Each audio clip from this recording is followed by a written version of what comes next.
반갑습니다. 3월 10일 화요일 큐티 스케치 시간입니다. 오늘 본문은 요한복음 19장 1절로 16절까지의 말씀입니다. 오늘 본문은 이렇게 시작합니다. 이에 빌라도가 예수를 데려다가 채찍질하더라. 군인들이 가시나무로 관을 엮어 그의 머리에 씌우고 자색 옷을 입히고 앞에 가서 이르되 유대인의 왕이여 평안할지어다 하며 손으로 때리더라. 이제 예수님을 빌라도에게 넘기고 빌라도가 재판을 해서 또 사형 언도를 십자가형을 내리기를 유대인들이 간절히 유대 지도자들이 간절히 바랬습니다. 빌라도에게 데리고 가자. 빌라도는 그에게서 죄를 발견할 수 없다. 예수에게서 내가 죄를 발견할 수 없다고 말했습니다. 그러자 사람들은 아니라고.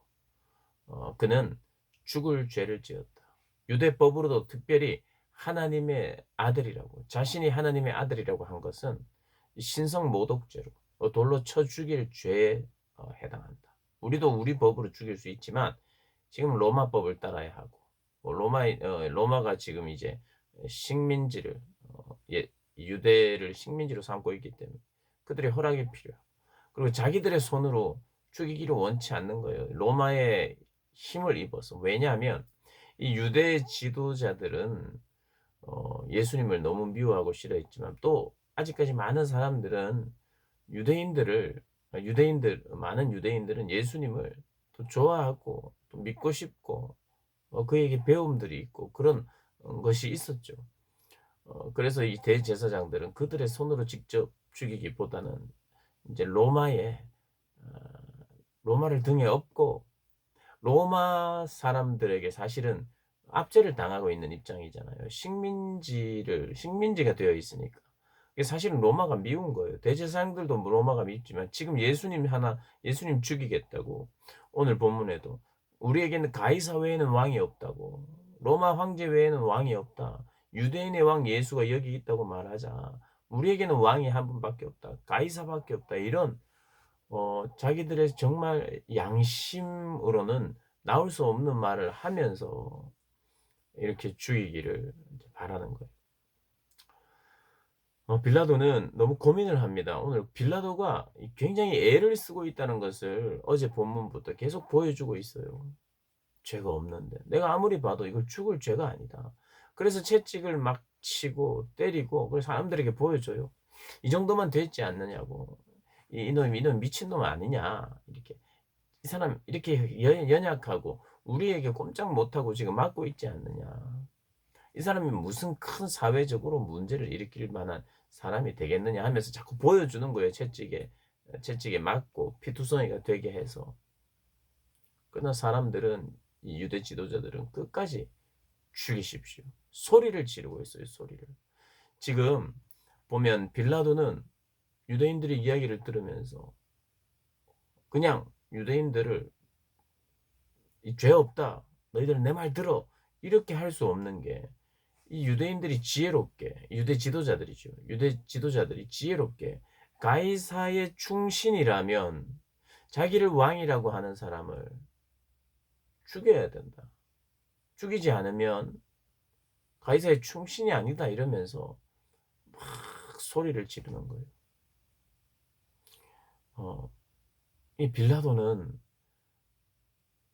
실제로 유대 사회에서 하나님의 아들이라고 여겨졌다는 이야기를 듣자 더 두려워했던 거예요. 더 두려웠어. 이 사람에겐 죄가 없다. 결국에는 내 잘못이 아니다 하고 넘겨줬는데 빌라도는 결국에는 정치를 잘하고 싶었던 사람이에요. 정치를 잘하고 싶었고 동시에 정치적인 입지를 자기가 가지고 출세를 하고 싶었던 사람입니다. 사람들이 잘 자기를 인정해주고 존경을 받는. 그래서 점점 그 로마의 중심 간부로 정치인으로 입문하고자 하는. 지금은 이제 총독으로 파송되어 있으니까 자기의 그런 정치적인 욕심이 있었던 사람이지. 그러니까 대중들을 그리고 잘 평안하게 잘 다스려야 되는 거죠.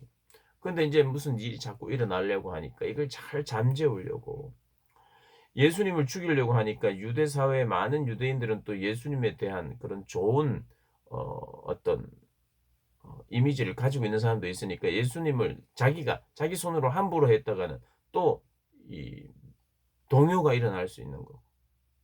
그래서 이게 굉장히 조심스러웠던 거라고 우리가 생각할 수 있겠죠. 왜 애를 쓰느냐? 예수님 하나 살리려고 애를 쓴다기보다는 자기 자신을 위해서.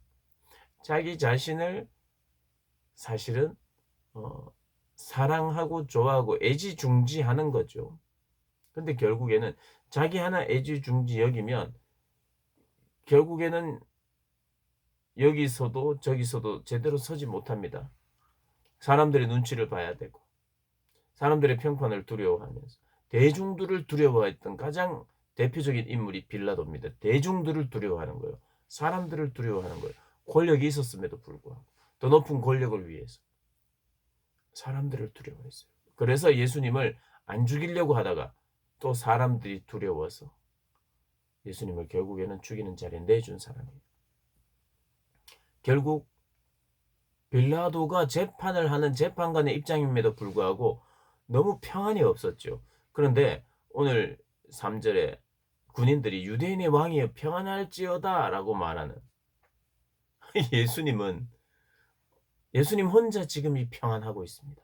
누가 평안하냐? 빌라도가 평안하냐? 대제사장들 및 그 유대 지도자들이 평안하냐? 군인들이 평안하냐? 누가 평안하냐면 한 분만 평안하세요. 누구? 예수님. 예수님은 자기 죽음이 결정되어 있어요. 담대합니다. 확신 가운데 있어요. 그러나 다른 사람들은 다 두려움에 빠져 있습니다. 빌라도도 두려움에 빠져 있어요. 두려움에 빠졌던 베드로도 그제 본문에 나왔죠. 베드로도 두려움 가운데 있는 거예요. 사람을 두려워하는 거죠. 자기 목숨을 해할까 봐 두려워하는 거죠. 빌라도도 두려워하고 있습니다. 사람을. 대제사장들도 사실은 사람들을 두려워서 예수님 죽이려고 하는 거예요. 왜냐하면 그들의 이 종교적 어떤 신분의 최고 하이 레벨에 있는 사람들이에요. 대제사장은. 그들의 입지가 흔들리고 있어요. 왜냐하면 예수님이 오셔서 제사장들의 죄를 지적하고 그들보다 더 권세 있는 가르침을 가르치고 정말 탁월하신 분이 있다 보니까 많은 사람들이 예수님을 좋아하고 따랐잖아요. 그러니까 그것이 자기 흔들리는 자기의 자리와 자기의 입지가 흔들리기 때문에 또 예수님을 죽이는 자리. 그러니까 자기를 위한 자리, 사람을 두려워하는 자리.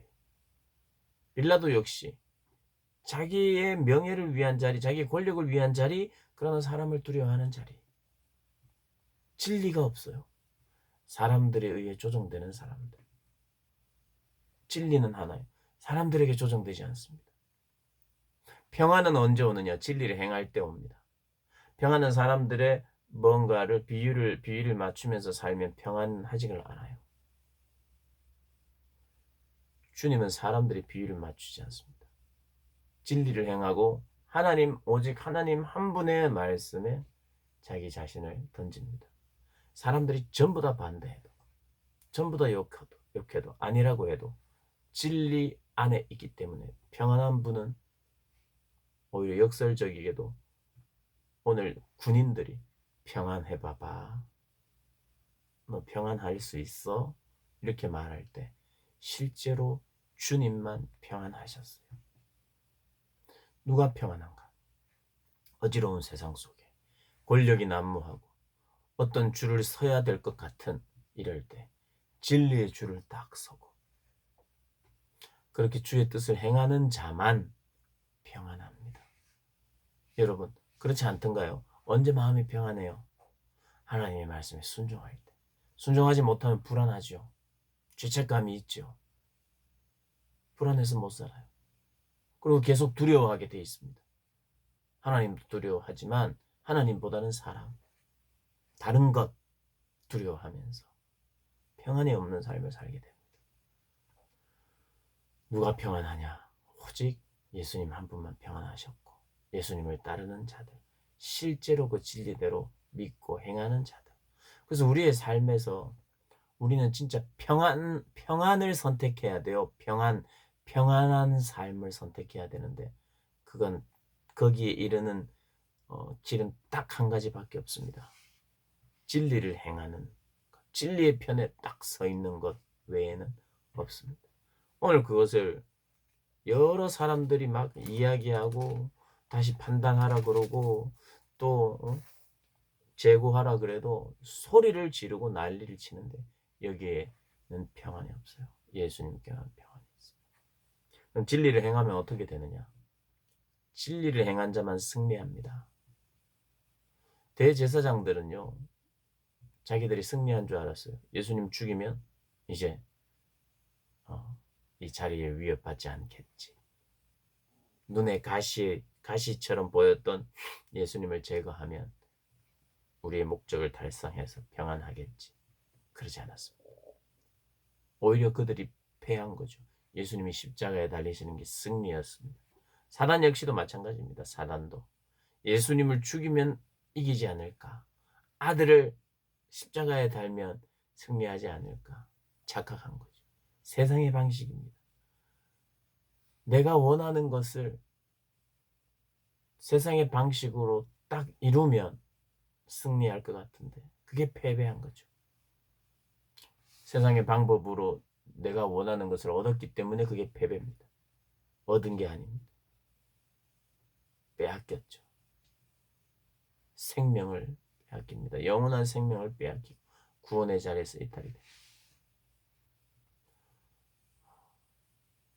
그래서 세상의 방법, 하나님의 방법이 아니고 진리의 편에서 행하지 않은 모든 얻음, 모든 성취는 결국 그때부터 패배입니다. 이미 메달을 딴 것 같고 내가 원하는 것을 목적을 이룬 것 같고 그래서 샴페인을 터트릴지는 모르지만 그렇게 시도하고 그런 편에 서 있는 자체가 패배지요.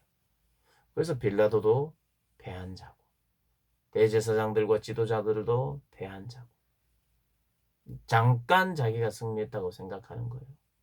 이 세상을 살면 하나님 없이 사는 인생들이 잠깐 자기가 원하는 것 했다고 그게 이루어졌다고 자랑하지만 하나님 없는 자기 인생의 주인을 자기로 알고 사는 모든 인생들이 인생의 패배자라는 겁니다. 기억하셔야 됩니다, 여러분. 인생의 패배자는 다른 사람들이 아니에요. 인생의 패배자는 어떤 면에서는 자기가 원하는 것을 이 세상에서 다 이룰 수도 있을지 모르겠어요. 자기가 원하는 대로. 그러나 그것이 패배입니다. 자기가 원하는 것을 해서는 되지 않고 하나님이 원하시는 것을. 하나님을 알고. 그래서 영생이 무엇이냐? 하나님을 알고 그의 아들을 믿는 것, 아는 것, 믿는 것. 그 아들을 믿어야 돼. 예수를 아는 것, 예수를 믿는 자만 승리자입니다. 우리 모든 분들 승리자 되시기를 주님의 이름으로 축복합니다.